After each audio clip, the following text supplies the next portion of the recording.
When a millionaire CEO's deaf son breaks down at 30,000 feet, unable to communicate his desperate need, every passenger turns away from the piercing cries that echo through the cabin. Every passenger except one, a 7-year-old girl who sees what no one else can see, who hears what others dismiss as noise, and who possesses a language that will bridge two broken worlds in ways no one could have predicted.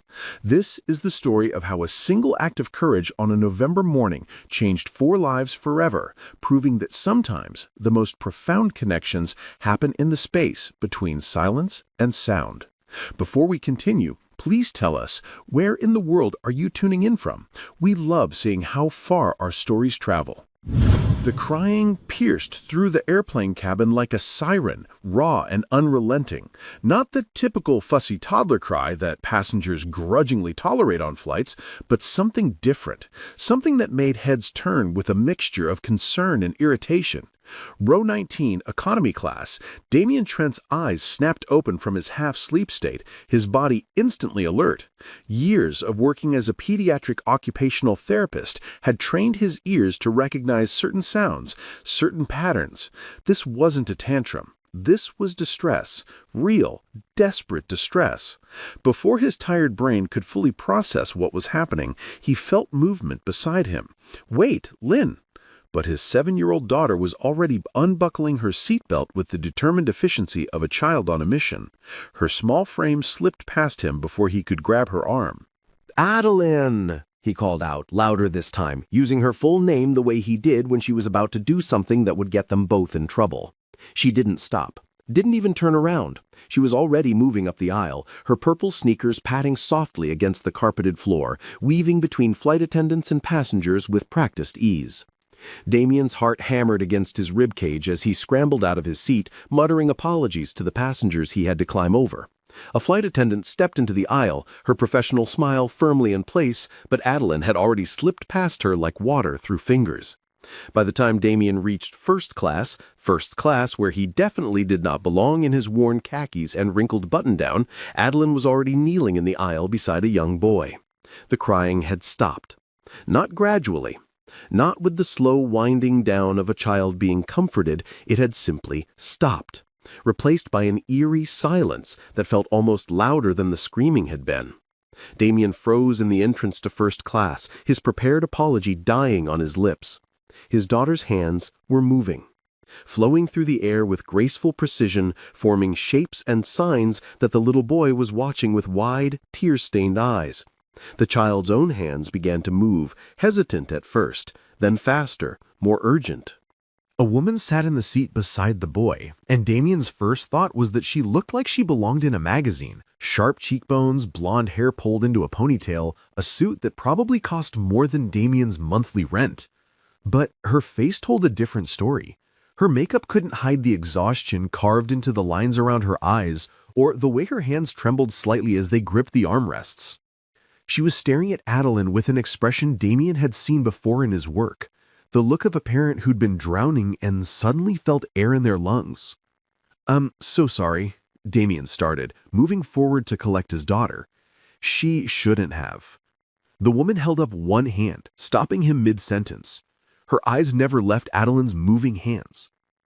Is she signing to him?" The woman's voice was carefully controlled, but Damien could hear the crack underneath. "Is she understanding what he's saying?" Damien nodded as Adeline's hands moved through another series of signs. The boy responded, his movements becoming calmer, more deliberate. Then Adeline turned to look at her father. "Daddy, he needs his blue blanket. His grandmother made it for him. It's in the silver case up there. He says it smells like her and he can't fly without it. He's scared because he can't find it." The woman's composure shattered like glass. Her hand flew to her mouth, and for a moment Damien thought she might break down completely. Instead, she stood up so fast, she nearly hit her head on the overhead bin, her hands shaking as she reached for the latch. His grandmother's blanket. Of course that's what he needs. Why didn't I couldn't understand him. I couldn't understand my own son. Damien stepped forward, his height giving him the advantage in reaching the silver carry-on case. He pulled it down carefully, and the woman's hands were already unzipping it before he could set it on the seat. She pulled out a hand-knitted blanket in blue, woven together in an intricate pattern that spoke of hours of love and patience. The boy's face transformed the moment he saw it. His hands reached out, grabbing the blanket and pulling it to his chest, burying his face in its soft folds. The change was immediate and profound. His entire body relaxed, his breathing evening out as he clutched the blanket like a lifeline. Adeline's hands moved again, gentle and patient, and the boy responded, his signs slower now, calmer. Damien watched his daughter ask about the blanket, about the patterns knitted into it, about the grandmother who had made it. The boy's face shifted from distress to something that looked like wonder, the wonder of finding someone who understood his language perfectly, who saw him not as the crying child disrupting the flight, but as a person with something important to say. The woman sank back into her seat, her eyes fixed on her son. "Thank you," she said quietly, her voice barely audible over the hum of the engines. Then louder, "Thank you. I should have understood him. I've been learning sign language for 2 years, but when he gets upset like this, when everything becomes too much, She closed her eyes. "I fail him." Damien felt something shift in his chest. He'd heard this before, this particular flavor of guilt. He'd felt it himself. "It's not failure," he said gently, crouching down so he was at eye level with her. "It's hard. Adeline's been signing for 4 years now. She had to learn for different reasons. But even she has days where communication breaks down. You're not failing him. You're here. You're trying. That's what matters." The woman opened her eyes, and Damien saw something in them that made him look away. Vulnerability. Raw and unguarded in a way that felt too intimate for a stranger on an airplane. A flight attendant appeared beside them, her professional mask back in place, but her eyes kind. "Perhaps the children would be more comfortable if the young lady stayed up here for a bit? We have an empty seat across the aisle, sir, if you'd like to sit there, just while they connect." It was phrased as a suggestion, but Damien understood it was also the flight attendant's way of managing the situation. He glanced at Adeline, who was already showing the boy a new sign, her face lit up with the particular joy she got when teaching someone something new. "If that's okay with you," Damien said to the woman. "Please," she said immediately, "please if she doesn't mind. Nolan hasn't been this calm since—" She stopped, swallowing hard. "Since his grandmother died, 6 weeks ago." The weight of that sentence hung in the air between them. Damien settled into the seat across the aisle, and for the next 3 hours he watched his daughter work magic he'd seen before but never quite like this. Adeline and Nolan, he learned the boy's name from overhearing the woman use it, played games with their hands, their fingers forming stories and jokes and questions. Adeline taught him new signs, and he taught her some back, their silent conversation more animated than most spoken ones. The woman sat beside her son, watching everything with an intensity that spoke of memorization. Damien noticed her hands moving slightly, mimicking signs, trying to learn from Adeline's patient teaching. Somewhere over Nevada, Damien caught her eye. She gave him a small smile, sad but genuine. "I'm Kendall Moore. Damien Trent. And that's Adeline. She's remarkable." I felt the familiar swell of pride mixed with something more complicated. "She is. She's teaching me new things every day." Kendall nodded, her eyes drifting back to the children. "Nolan is my whole world, but sometimes I wonder if I'm equipped to be the parent he needs." "I think every parent wonders that," Damien said softly. "Hearing kids, deaf kids, somewhere in between. We all wonder if we're enough." "Are you traveling for Thanksgiving?" Kendall asked, and Damien recognized it for what it was, a lifeline thrown to safer conversational waters. "Visiting my sister in San Francisco. She's been begging to see Adeline. It's been a year since our last visit." "We're going home. I had business meetings in Chicago. I usually don't bring Nolan on business trips, but after my mother, she stopped, redirected. I couldn't leave him. Not right now. The grief in her voice was fresh, still bleeding. As the plane began its descent into San Francisco, Adeline showed Nolan how to pop his ears safely, something the boy had clearly struggled with before based on his nervous anticipation. When the wheels touched down, Nolan looked at Adeline with an expression of pure gratitude, his hands moving in what Damien recognized as thank you, repeated 3 times. The flight attendants were busy preparing for arrival, and Damien knew they needed to return to their seats. Adeline gave Nolan one final sign, something that made him smile, before reluctantly standing up. As they gathered their things, Kendall reached out, her hand briefly touching Damien's arm. Could I get your contact information? The question came out rushed, as if she'd been building courage to ask it. I'd like to thank you and your daughter properly. Maybe lunch, if you're free during your stay in San Francisco? Nolan would love to see Adeline again. And She paused. I'd like to talk more about communication strategies, about a lot of things. Damien hesitated. Something about this felt significant in a way he couldn't quite name. But Adeline was already signing excitedly about seeing her new friend again, her hands moving so fast, Damien had to ask her to slow down. He pulled out one of his business cards from the children's hospital, writing his cell number on the back. Sure, he said, handing it to Kendall.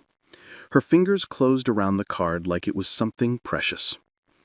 3 days later, Damien's phone rang while he and Adeline were walking through Golden Gate Park with his sister. The number was unfamiliar, but he answered anyway.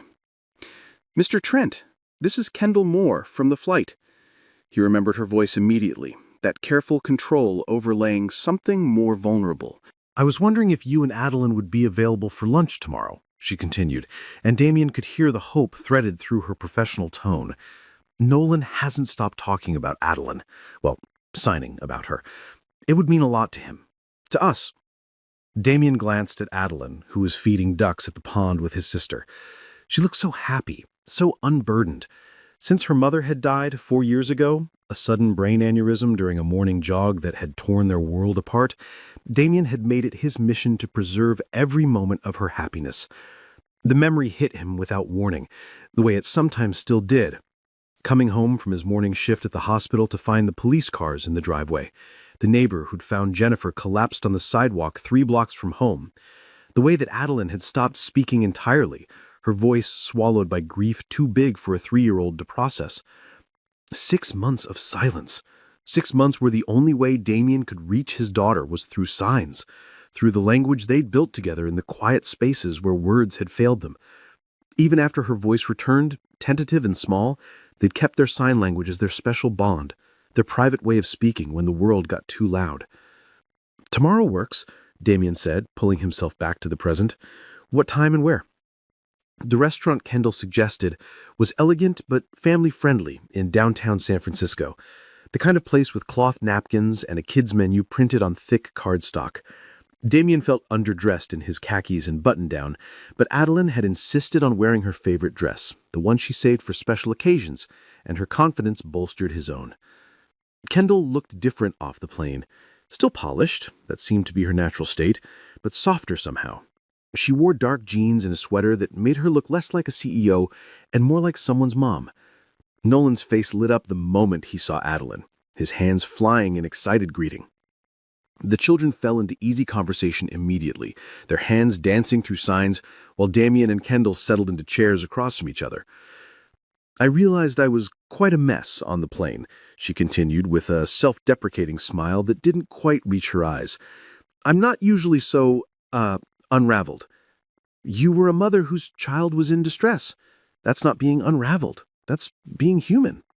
Something in her expression shifted, softened. Nolan's grandmother, my mother, passed away 6 weeks ago. Kidney failure. It was sudden. She was the one who truly understood him, who could calm him when I couldn't. She taught me to sign, pushed me to learn, but she was always better at it than me. more patient, more intuitive.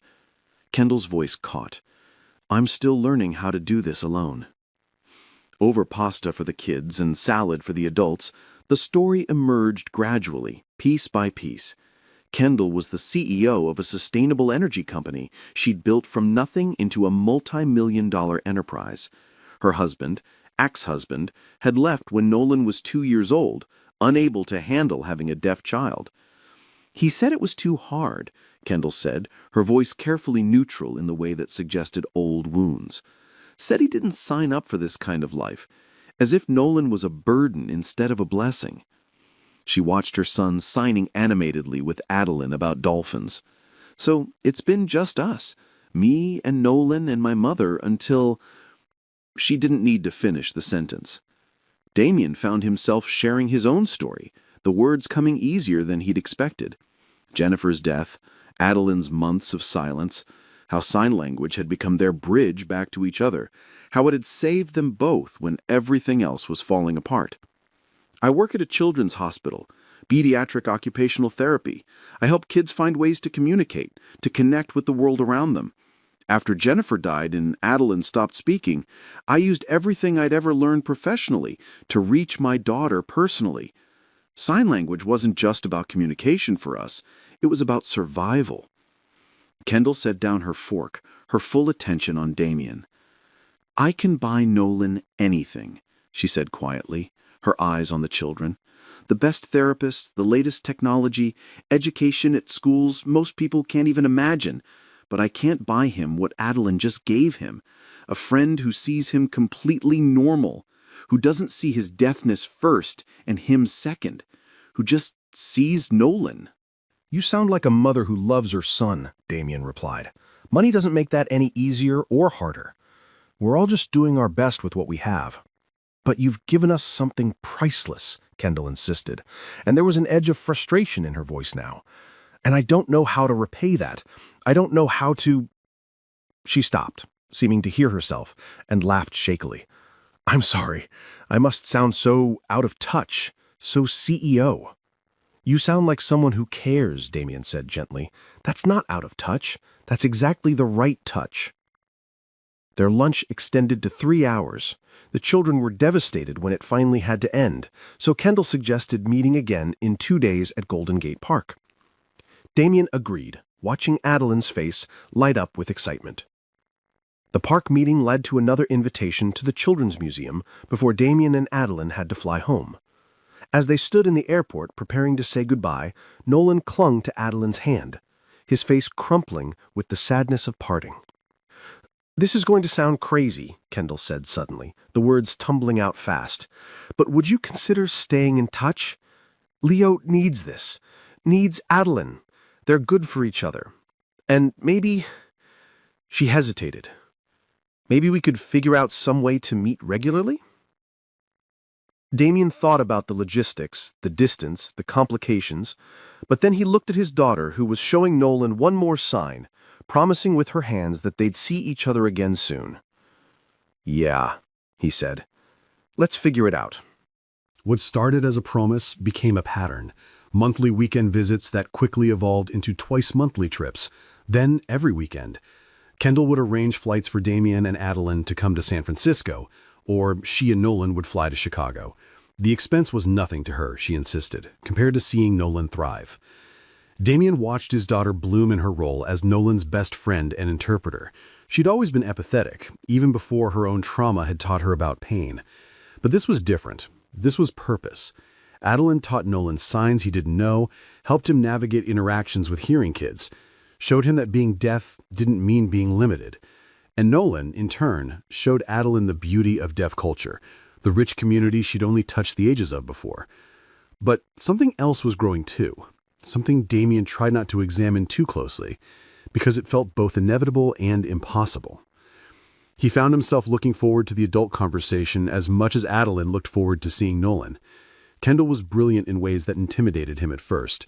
She could discuss renewable energy policy and stock market trends with the same ease that she discussed Nolan's latest developmental milestones.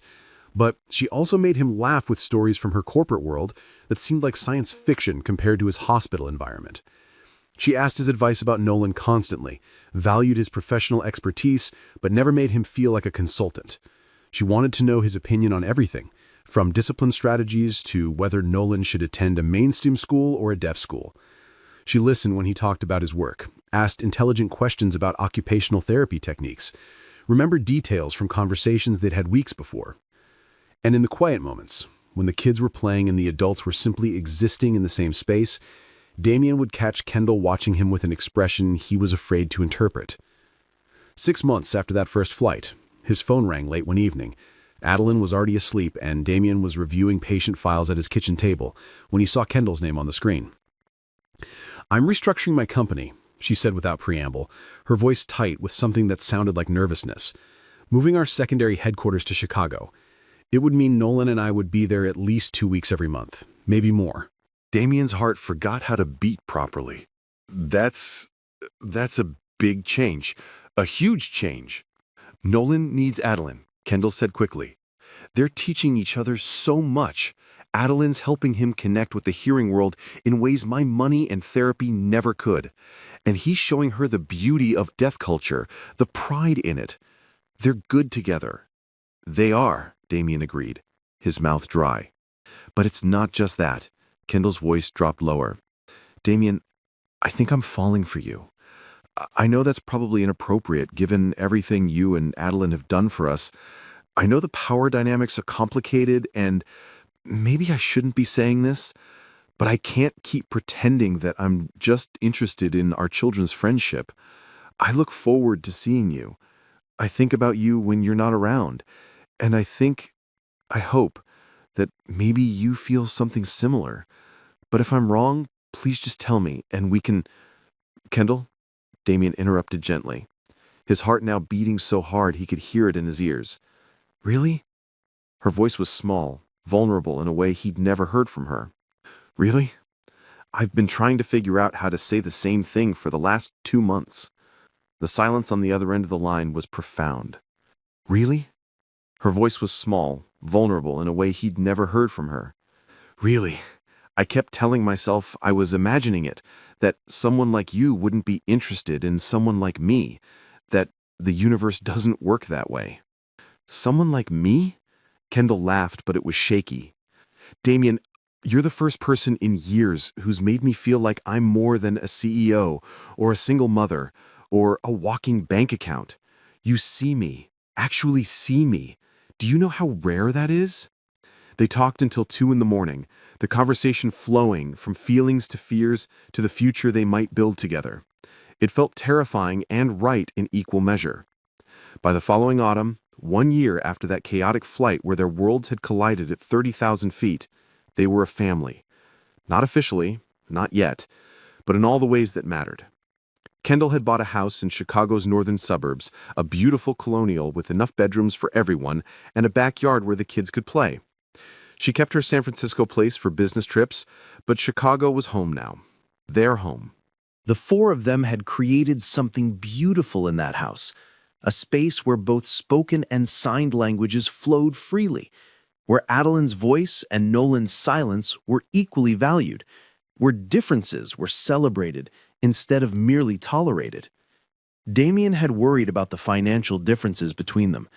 His salary as a pediatric occupational therapist was comfortable, but nowhere near Kendall's wealth. He'd worried about feeling inadequate, about being seen as someone who'd latched onto her money, about losing himself in the shadow of her success. Kendall had addressed it head-on one evening as they sat on the back porch watching the kids chase fireflies. "You gave me my son back," she had said simply, her hand finding his in the darkness. "You and Adeline showed me how to be a complete family. You taught me that understanding matters more than control, that patience matters more than perfection. There's no price tag for that. There's no amount of money I could offer that would equal what you've given us.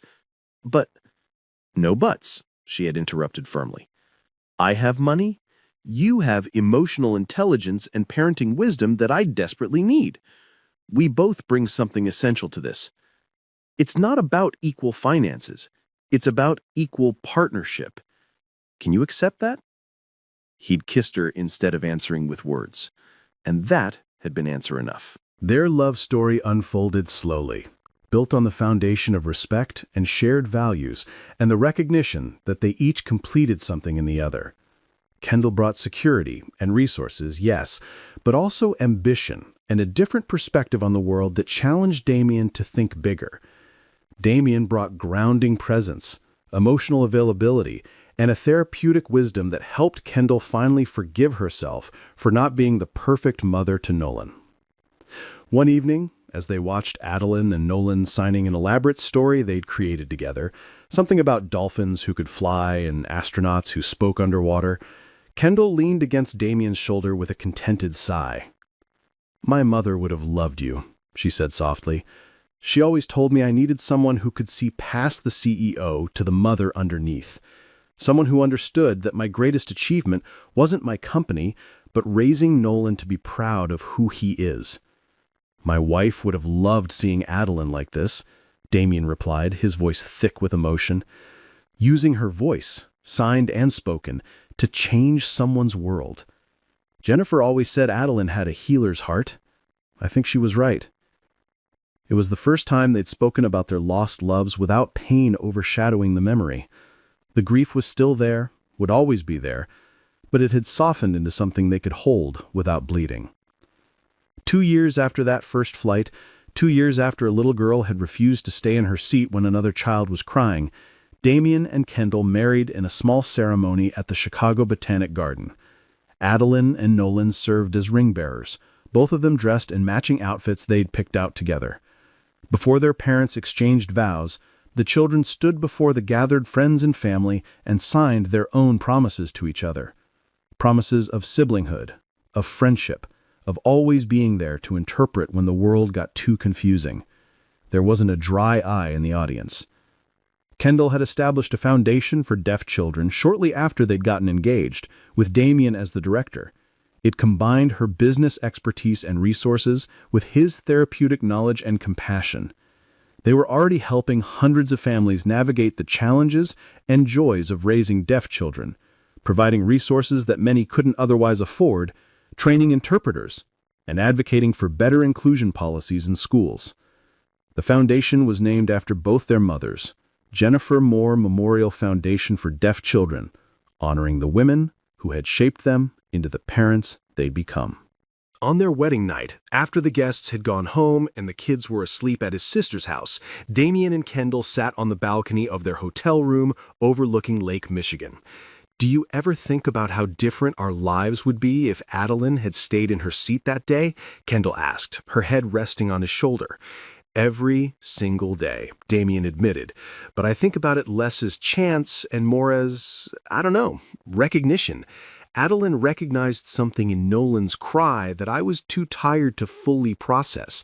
She recognized a child who needed the one thing she could give him. A voice," Kendall said softly. "More than that, connection, understanding, the knowledge that he wasn't alone."